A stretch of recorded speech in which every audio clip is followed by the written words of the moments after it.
Hello and welcome to Enlightened Empaths, your community for the spiritually awakened. Today we're going to be talking about assertiveness and the empath, which I think is a really important topic for empaths to consider. How assertive are you? A lot of empaths struggle with this because, typically empaths tend to be very kind and compassionate and enjoy letting other people go first in life and as you're walking through the door. We're going to be talking about how you can be an empath and still be kind and compassionate and considerate and assertive. So, Denise, will you start us off by giving us some definitions? I think one of our concerns as empaths is if we do attempt to become more assertive or to reach out to get our needs met, we're afraid it's either going to be misconstrued as aggression or passive aggressiveness, or that because it's such a change from what our default position has always been, people might not openly embrace us coming from a more assertive standpoint than what we've done in the past. So assertive behavior is characterized by honesty, by confidence, by care, active participation, concern for the rights of others, which that definition alone is such an indicator of how so many of us navigate through life as it is. But a person who displays assertive behaviors is very honest, speaks confidently, actively engages in the situation, and deals directly with the problem. So this is often considered, one of the better ways to deal with a situation. Equally, though, a person who's being assertive is concerned about the rights of others and doesn't violate them. They express their desires and opinions openly, so there's more understanding. And the confidence isn't arrogance, it's more a sense of self, which I think is an important factor as well to consider. People who are coming from an assertiveness place to be more satisfied with how they're handling the situation. Some of those behaviors can present as being honest, being confident, being considerate of others, being very direct, dealing with the problem, and being expressive. Yeah, making your needs known, communicating clearly and effectively. And a lot of people confuse that with aggressiveness. A lot of people are afraid to be assertive because they think they're going to, morph into this aggressive person. Or they've been trained from a young age to keep your mouth shut, don't speak your truth, hold yourself back, stay small. I think all of those can make it more difficult to come from an assertive standpoint as well. Now, aggressiveness, on the other hand, is characterized more by violence or hostility towards others. So unlike someone with an assertive behavior, someone coming from at a situation with a more aggressive behavior doesn't really care about other people. There's more selfishness, very opinionated, doesn't listen to others, but approaches the situation from their point of view only. Aggressive behavior and assertive behavior, though, do share a certain characteristic, and that's expressiveness. So as an assertive individual will express themselves in more than likely a more positive or encouraging way, an aggressive individual also expresses themselves, but it comes from more of a place of hostility. And I think as empaths, sometimes that can be so subtle, so we really have to say, how does this feel to me? How is this impacting me empathically? So that is someone being assertive with me, or am I feeling like I need to defend myself? Or is that reaction from someone else that you're talking to, are they becoming defensive or are they being more accepting?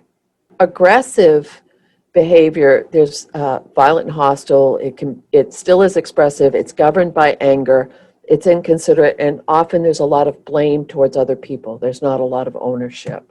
A lot of finger pointing. Exactly. And the third branch of this is the passive aggressive non assertive person. What characterizes them? Well, this is being non-expressive. This is either hesitating or not being able to express opinions or needs. They may not play an active role and often allow other people to make choices for them. They're usually indifferent to others and may be isolated. Unlike an aggressive person, a passive person doesn't directly express the anger but keeps it inside. They may lack the confidence and can often be abused by others because of this characteristic. Another key thing about an individual who may be coming from a more passive place is that they have a very difficult time facing the situation or the problem and want to avoid it. And three behaviors that really kind of exemplify those three behaviors, but it's also about avoiding, non-expressive, being isolated, feeling a little indifferent, and again, lacking confidence. So whereas a passive person is afraid to speak up, an aggressive person may interrupt and talk over someone, and the assertive person is going to speak very openly about it. There's all of these variances between the three, and there is overlap. It's not easy for me to read about passive aggressive because being so shy and quiet and life circumstances, I think I did come from that place for many, many years. And maybe out of fear of expressing myself or fear of retaliation if I did. Exactly. Let's give a real life example. Let's say we're sitting in a restaurant having lunch and we order lasagna and it comes to us and it looks really good, except the top layer of cheese is completely burned. An assertive person would say to the server, you know, underneath this burnt layer, this lasagna looks amazing, but could I please have a piece that is cooked better? An aggressive person would say, are you seriously serving me this crap? Take it back. A passive aggressive person would peel back the burnt layer of cheese and eat it and say nothing, but wish that they could. That's a great example. I think I've eaten that lasagna many times. I think I have too. Another example to exemplify that is, so say your spouse is an aggressive request. So someone's coming from an aggressive.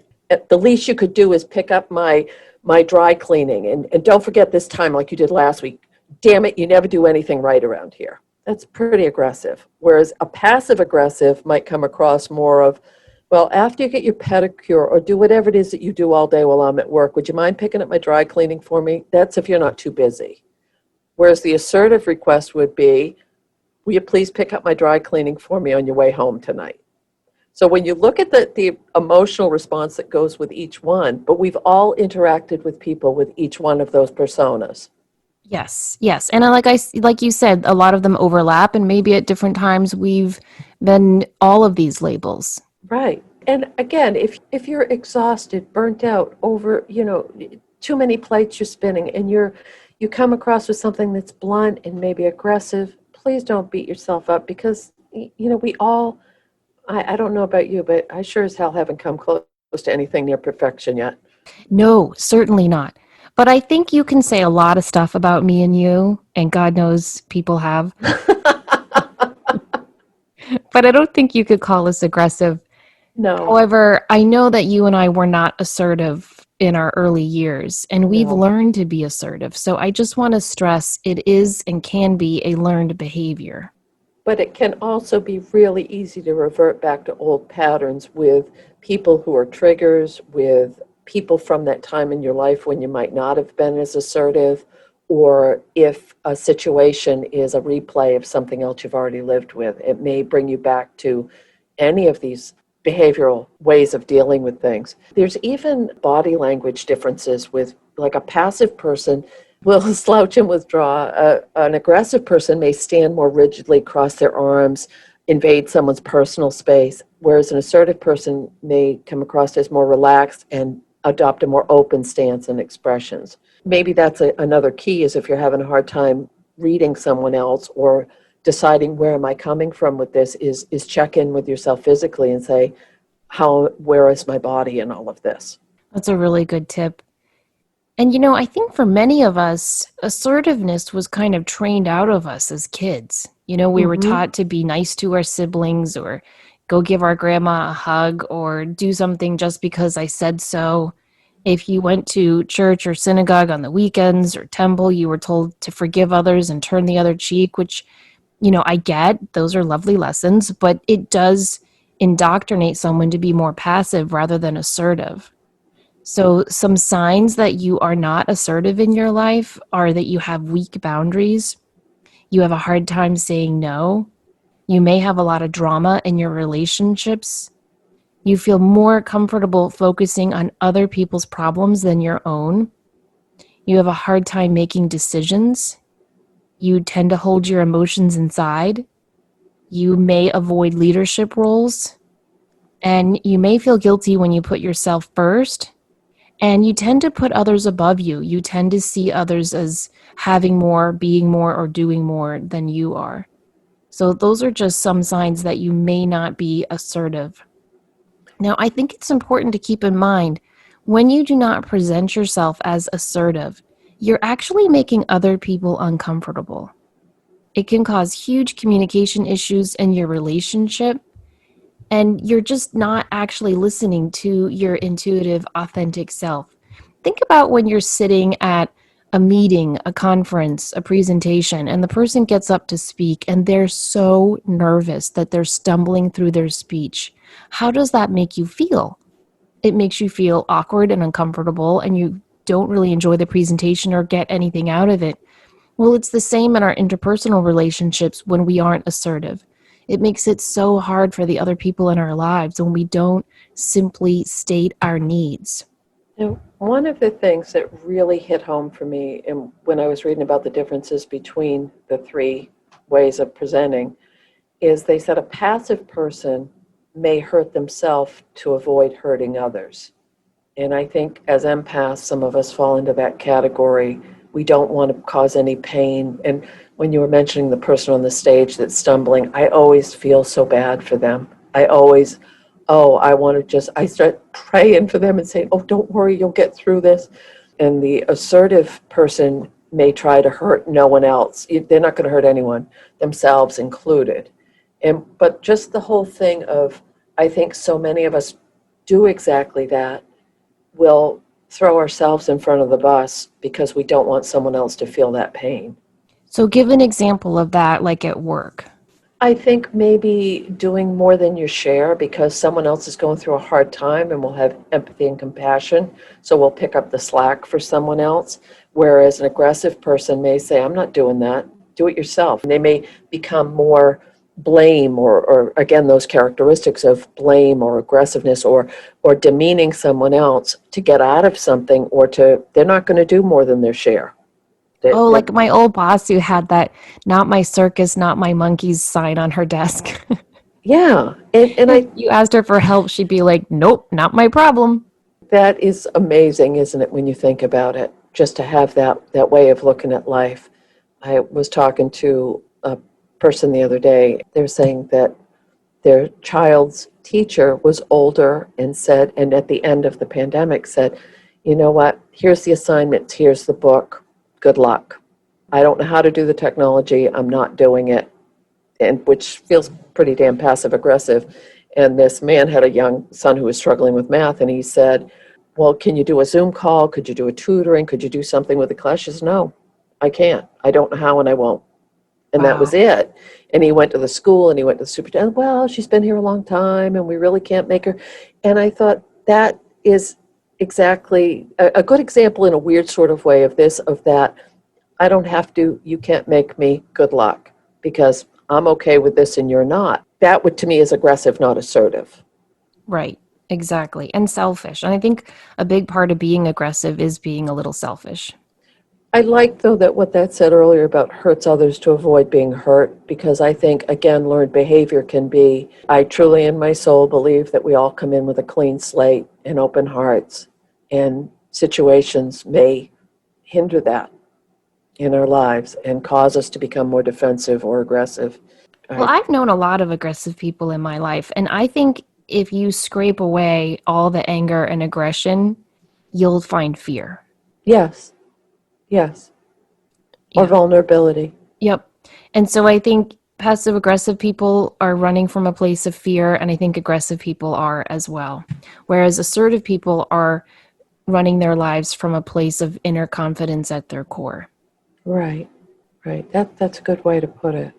One of the things, and this comes from Psychology Today, and it's by Meg Seelig, who is the author of Change Power, 37 Secrets to Habit Change Success. And she said one technique is basic empathic assertions. And this is a two-part process. So if you're trying to become more assertive or to get your needs met, or you need some practice with this, you're trying to find your mojo to be able to become more assertive, one of the first steps can be to acknowledge the other person's point of view by conveying some appreciation of his or her situations, feelings, wants, or beliefs. You might not agree with them, but then secondly, you state your own situations. So an example would be, I know that's important to you, but I don't want to do that. Or I can see that this isn't a good time to talk, so I'd like to set up a time when we can.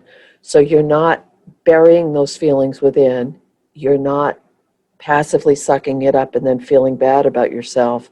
You're just stating your needs in a very positive way. Another example might be, I know it's hard to say exactly how much the repair will cost, but I'd like a ballpark estimate.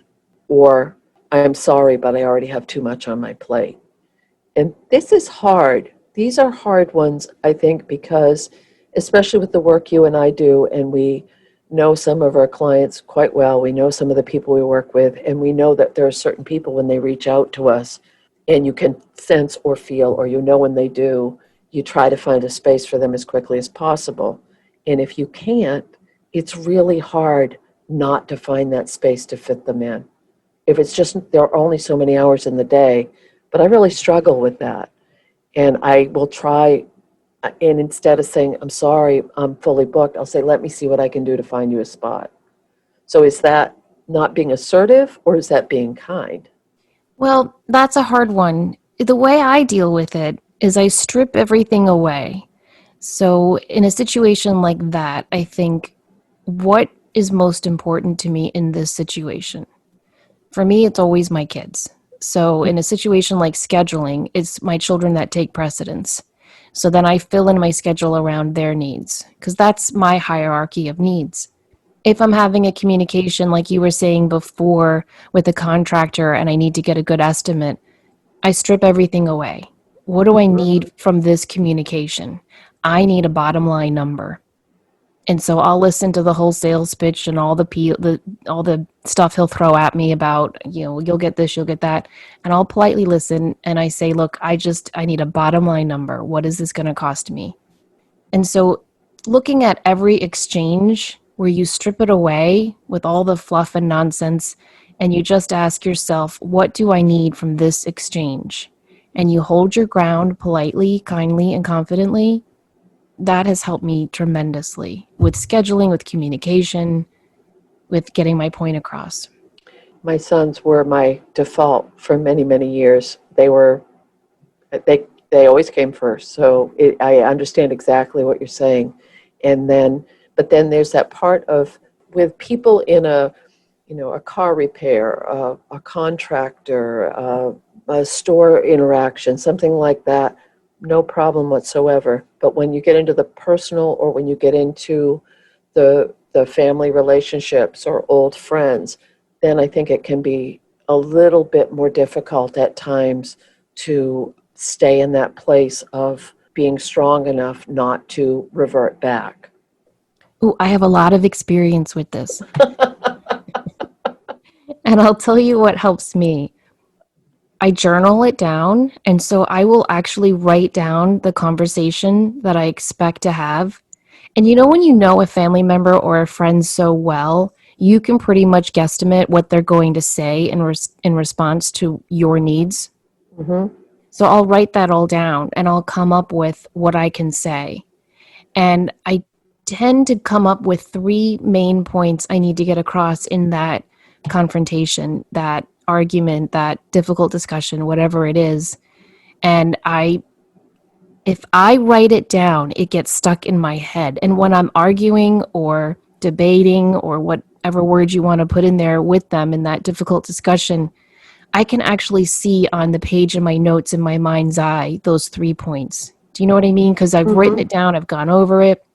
The other thing I do is I'll call up a friend and I'll talk through it with them. And I'll say, look, help me talk this through.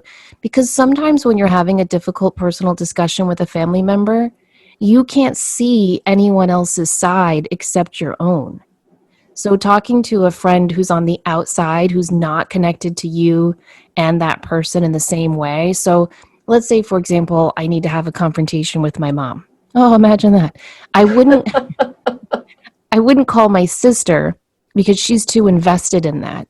I would Right. call you or one of my other friends and say, look, I need to have this uncomfortable conversation with my mom. Here's what I want to say. And very often that friend will say, look, I know your mom is a handful. However, she might have a point with such and such. And then that helps me figure out how I can come at this discussion and get my needs met while still making sure that she or he feels heard. So, writing it down, talking about it, and coming up with 3 main sticking points that you need to get across is really important. I also think it is crucial to avoid using you statements. Mm-hmm. You should see, you never, you always. It's really, really important to use I statements. When you do A, B, and C, that's not going to work.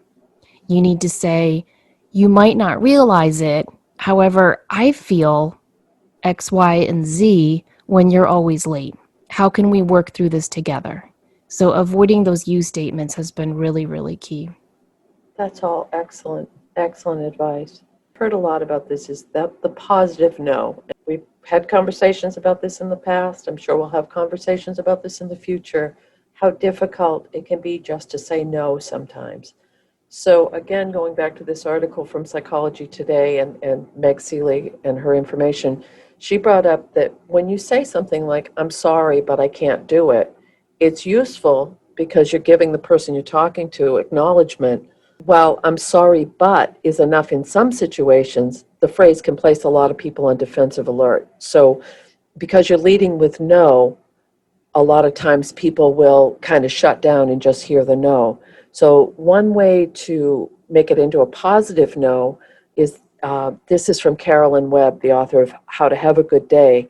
She suggests a 4-step process, and you start with a positive statement and include much more warmth and disclosure than just being a basic empathic assertion that we mentioned in the last examples. So the first thing you would do would be just warmly acknowledge and show appreciation for what the other person's asking of you. You might say, I appreciate your thinking of me to head up this project. Thank you. And when I used to do residential treatment, a lot of the places will have all the staff is trained in the same behavioral model so that it provides continuity for the students or the children or the young adults that are in that setting. And that was one of the things that came up over and over with different places I work. Always start with a positive. So this, I appreciate your thinking of me. And then the second step would be to share your current priorities and why they're meaningful for you. So you might add on to that after you show the appreciation. One thing I'm involved in right now is the annual report, and I'm focused on doing a great job on that. So you're also validating, yes, thank you for acknowledging me, but I'm busy with this as well. And then you can say, no, unfortunately, I can't do both. So I'm going to have to say no to the project, and then end with something more referring the requester to another person, make a suggestion, offering good wishes for the successful project, but not just immediately saying, oh yeah, I can do that too. One thing about this that I think a lot of people that are listening might say is, but right now the job market is so, some people are hanging onto their jobs very tightly out of fear, and rightfully so, especially in the States right now, and being afraid not to take on that extra work because they're afraid they'll be either downsized or let go. But this is a wonderful way to assert yourself without becoming aggressive or dismissive or any of the other traits that could be misinterpreted. Yeah, I think it's really important to just take that pause before you say yes or no and focus in on your emotions and feelings. Because maybe you do want to take on that extra project. Maybe it will help you interact with your team better or get that promotion. But maybe you really don't want to take on that project. So practice that pause before saying yes or no. One thing that's helped me too, Denise, I say no without an explanation. That took practice and a long time, and it still feels a little uncomfortable. But if someone asks me to do something, instead of saying, oh, no, I can't do that, I've got to do blah, blah, blah, I just say, thank you so much for thinking of me, but I can't do that. That's so healthy. That is incredibly healthy. Not being aversive, it's not being acrimonious, it's just being honest. I'm Yeah, sorry, I can't. I No. can't. And you know what book helped me the most with being assertive is The Four Agreements. Oh, I love that book. I do too. But when you practice being authentic with your word, which is one of the agreements, if you are truly authentic to yourself, then you can't lie and say yes when you really don't want to do something. And you can't lie and say no and make up an explanation. So when you're authentic with yourself and someone asks you to do something that you don't want to do or you can't do, you don't have time for, and you simply say, "Thank you for thinking of me, but I can't do that," and put a period on it, it's so helpful. Another part of being assertive is not assuming that others know what you're feeling. This is something I think a lot of empaths do. Because we're so intuitively connected to others, we just subconsciously think everyone else is and that they're going to understand or somehow through ESP just know that that request is really going to set us back. People don't. People are in their own worlds. People are dealing with their own stresses. And so you can't ever assume that other people know how you're feeling. And that, again, is one of the four agreements. And so to be assertive, you've got to get in the habit of using your words and expressing yourself plainly and clearly. Excellent point. Now, some people might be saying, well, what about with a narcissist? How do I navigate being more assertive if I'm trying to confront or negotiate or deal with someone who's very narcissistic? And Craig Malkin has a book, Rethinking Narcissism, and in one section on that, he talks about a 3-step process on being able to deal with this person in your life who may be sensitive to criticism. That's a nice way to couch that. And the first step is to emphasize the importance of the relationships. An example from his book might be, I think you know that you mean the world to me, or you're my best friend, you're the most important person in my life. Like the positive no, this leads with a supportive statement that reduces defensiveness and gives the narcissist reassurance that this isn't that you don't love them or care about them, but that more so that you're trying to get back so this is a healthier place, or you're trying to get your needs met without it becoming turning to aggression. You've used this before, the ABCD method, haven't you? Yeah, the ABCD method of assertiveness, the A stands for affect, where you describe how you feel. The B stands for behavior. You state what's happening that's bothering you. The C is the consequence of that behavior. And the D is where you describe what you want. So an example would be, I feel ignored and unimportant when you're late. I'd like you to please call or text me next time to give me a heads up. And make sure there are periods at the end of your sentence. You know how some people talk as though everything's a question? Mm-hmm. You want to make sure your tone is just as confident as your words. And like you said, with body language, that's a part of that affect behavior of the ABCD method as well. You want to make direct eye contact. You want to keep your shoulders back, use a firm handshake. But I wanted to add something else with dealing with narcissists. Very often, narcissists are energy vampires. And so they will poke and prod us to get an energy feed, an energy source. So they're looking for a reaction from us. And so I think you're absolutely right to kind of stroke their ego and start with the positive. You are so great at this. You're wonderful at this job. Thank you for thinking of me, however, comma. But when they push back, which narcissists will, that's when I think you have to employ the gray rock method and not give them the reaction they seek. And that's really, really hard. My first year teaching was at that alternative high school for kids out of jail or rehab. And I had this one student, she was a bit of a narcissist and she was going through a lot in her own life. And she decided to make me her personal chew toy that first semester. So there were many, many days where I was just in the teacher's room crying. And on staff, we had a counselor, a really nice guy named Todd. And I remember he came in one day and he was like, "Is she bugging you again?" And I was like, "Yes, she's pushing all my buttons and she knows it. And I don't know how to make it stop." And he said, "Well, all of this reaction is about you. It's not about her. So if you stop reacting, she'll stop pushing those buttons." And it was so hard to let her say all those things and to just say, "Thank you for that input. Now, back to my question. Who Right. led the blah, blah, blah, in the Revolutionary War. And I would just keep redirecting. It took about a month, but she finally got it. And we ended up being good, not friends because she was my student, but on really good terms by the end of that school year. So I think anytime you're dealing with a narcissist, being assertive is always going to be difficult and you have to be on alert, but it can be done. Right. To circle back to that ABCD method, I think it's important to remember that the D is to describe what you want.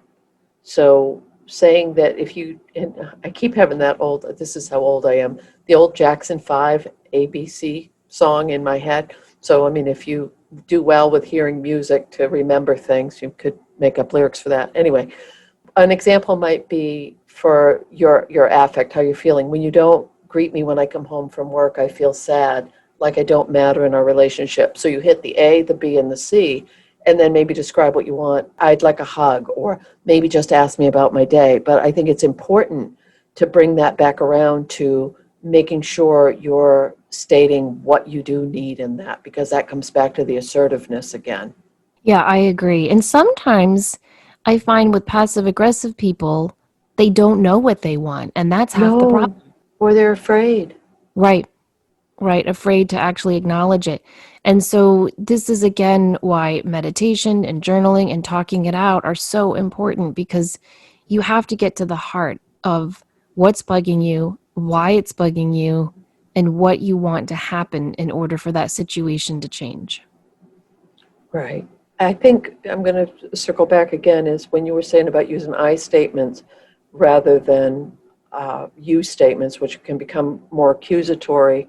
This is from Dr. John and Julie Gottman, who were research and marriage therapists, and finding a way to connect with your partner or someone you work with, or even your children or a coworker, and you have to bring up an issue that's upsetting or angers you or disturbs you, but you don't want to start a fire with it, is, sometimes it's tempting to lash out and say, you never take my feelings into account, or you always put everything else together first, or the Gottmans call this a harsh startup. So they're saying it can come across as being overly blunt and uncaring. An example being, when you make plans with your friends without checking with me, I feel angry. So the soft startup is the more empathic way to begin the confrontation. And that again starts with first checking whether your partner has a few minutes to talk, and then say, you could start with something, you probably don't realize you were doing this, but I noticed. See, and that's starting with a you statement, but you're still pulling it back to yourself. Or, I know you're under a lot of pressure right now, so I hesitate to bring this up, but it's important for me too. And I think in intimate relationships, with the stress that so many people are under, this is a really hard topic. It is. And I think choosing your time of when you have that discussion is also crucial to being effective at assertiveness. Oh, definitely, definitely.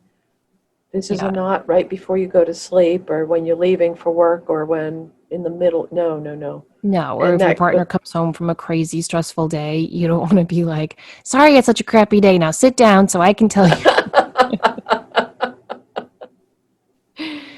So, really honoring that you need this time and space to make yourself heard is really important.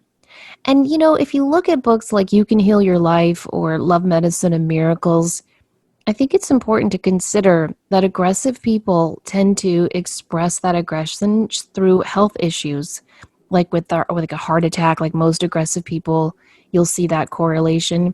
Whereas passive aggressive people who are constantly swallowing their feelings and not really expressing how they really feel, they have a lot of chronic type illnesses.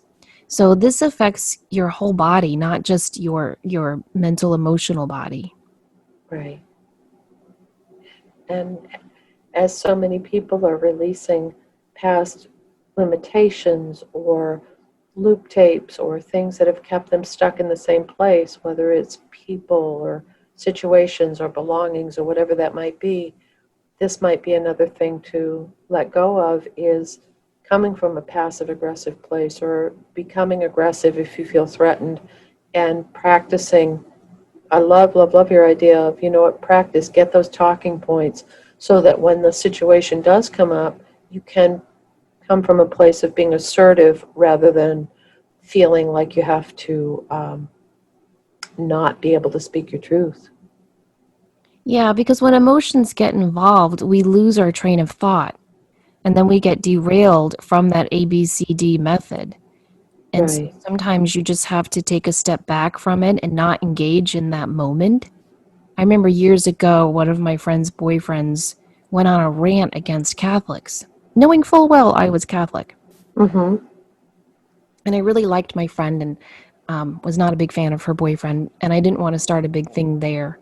So I just kind of sat there and listened as he went on and on about how, we have too many kids and the Vatican is so screwy and the Pope wears a dress and all this awful stuff. But then it was awful. Okay, the Pope wears a dress is the one that got me, but go ahead. But I sat down when we got home and I really thought about it, and I couldn't let it go. It really bothered me. I get that there's a lot of issues with the Catholic Church, but show me any religion that doesn't have issues and weirdness. And so I typed it all up in an email, and I printed it out, I read it, I walked away from it for a day, and then I rewrote the email, and it was a very nice email. And I basically just said, I understand your issues with my faith, and I agree with some of them, however, comma, and I explained, where I was coming from. And he emailed me back and said he had no memory of saying any of that. Hello, Wow. come out. I was so mad. But it didn't matter because I got my point across. I knew I was heard. And from there forward, he was always respectful to me and never said another word against my faith. So even if they don't appear to hear you in the moment, they do. And just to me anyway, speaking my truth isn't about educating someone else. I could, really, he can say what he wants to say about the Catholic Church, but not to me. Mm-hmm. I needed to say that for me, not for him. That's a very important distinction to make because a lot of times assertiveness can be linked to your self-esteem as well. It's not easy to always have to divert to someone else or not share your feelings or do things you don't want to do. And I'm not saying all passive people do that, but if you think about this from a historical perspective, it really hasn't been that long. Years and years ago, it would have been in the mid 70s for younger listeners, but that's when assertiveness really started to become a thing because women were stepping more into their own, they were stepping into their power, they were getting, you could get accounts in your own name, which people shake their heads and think that that's ancient history, but it's truly not when you look at the broad picture. And it was really difficult if you think about it. This is very much about being able to stand up for yourself without it having to be an aggressive stance, but instead saying, I'm okay with exactly who I am, and I have a right to speak what I want to say or come from my own thoughts and truth. And Yes. these are way, way back. But my point being, when that first became popular, there was a lot of mayhem because people were changing the perspective. They were doing things that had never been said, never been done. They were presenting in a way that socially and culturally was very uncomfortable for a lot of people. And I think that sometimes it goes back to, wasn't there a book, When I Say No, I Feel Guilty? There was a book way back in the day, and there was assertiveness training groups that were out in the 70s, 80s, and early 90s. And I think part of this is if we're going to, as empaths, this is a critical life skill that we may or may not have developed, but it's not too late to learn how to do it. No, and you can learn it in small bites. Right. For me, I started by slowing down when I spoke because I noticed when I got excited or nervous, I talked really fast. And so my point wasn't getting across. So I first started when I had to really make sure I was communicating clearly. I would consciously slow my pace down. The second thing I started working on was accepting compliments with grace. That was a tough one for me. If someone complimented me, I had to say, "Oh, I got this on sale. Oh, this is from Target," or I had to instantly throw a compliment back, which doesn't always come across as authentic. So I just made myself accept compliments with grace and ease. And then the third one I started, which was really hard, was not saying I'm sorry so much. That was a really big news flash for me. I wasn't aware. I still do it. I just don't do it as much. But when you consciously make yourself aware of how often you say I'm sorry, oh, I'm so sorry, I'm just calling you back. I'm sorry I'm running late. I'm sorry I can't do that. And when you start to notice that and take those two words, well, really three, out of your vocabulary, it starts to make you aware of how not assertive you're being, and it'll slowly shift and help you to sound more confident. And then eventually you'll feel more confident. And then I started practicing those I statements instead of you statements. And then finally, I started role playing really important discussions before I had them and writing them down, like I said before.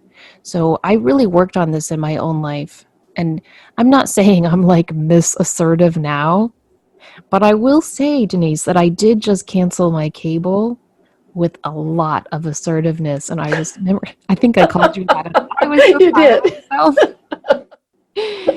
No arguments, no asking to see the supervisor, wasn't sold into another bundle package. I just stated my need and I got it done.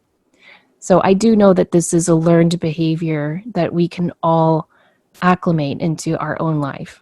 When you're assertively communicating, it's not only respecting your boundaries, it's respecting other people's boundaries, and it allows there to be more cooperation between two people. It doesn't become defensive or one-sided. And if you want more information on this, cognitive behavior therapy is a huge, huge part of what we're talking about today, even though we haven't really called it that. But if you want more information, because there are certain, back from to that book, when I say I know I feel guilty, some of those behaviors that you might get caught up in are a broken record technique, saying the same thing, I really need this to happen, I need this to happen, I need this to happen, but you're not doing anything about it to change it. Or fogging, which is finding some limited truth to agree with with what the antagonist is saying, rather than having it be a group decision on what you can agree on.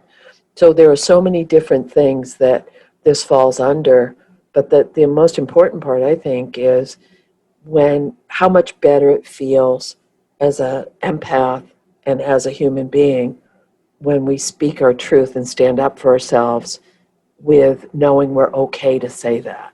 We're not taking away from someone else's truth when we do. Yeah, another awesome side effect of being assertive is you no longer need validation.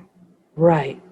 You know, I like before, if someone said something kind of snide to me, I would have to tell 10 people about it. Or I'd have to say, did you all hear what Betty said about me in that presentation? Did I really talk that fast? I don't think so. And I'd have to go over and over and over it. But the more I started practicing being assertive, I didn't need that validation. I knew that Betty made a snide comment, and I didn't need to talk about it. I just knew I had to address it with Betty. Mm-hmm. So rather than bothering 10 friends about it, I've learned to just directly and kindly but assertively get my point across with the person who needs to hear what I have to say, or I should say, who I need to hear what I have to say. Excellent point. Well, before we wrap up, I just want to remind everyone that Denise and I are teaching our Mediumship 101 and Advanced Mediumship classes this fall. If you're interested in joining us, and we so hope you do, send us an email and we'll send you a survey and a copy of the course outline to make sure you're placed in the right class for your skill level. So you can email us at enlightenedempaths@gmail.com, or you can go to our individual websites, samanthafay.com and thegratefulmessenger.com. I just want to interrupt a minute. That I need to bring up is that the retreat that Jen and I had planned for October, it had been originally planned in May, and then the virus bumped us to October. We are going to switch that to be a virtual event that will be very different than the actual retreat that we had planned. But if you would like more information on that, please send me an email, Denise at thegratefulmessenger.com, and I'll have more information about that very soon. We will be holding it on the same time frame of that first weekend in October. And that's Jennifer, who you all know from our astrology shows. So the two of Yes. you together are a great combination. Thank you. Well, thank you, everybody, so much for listening. As always, don't forget to show up, do great work, and share your light. Take care.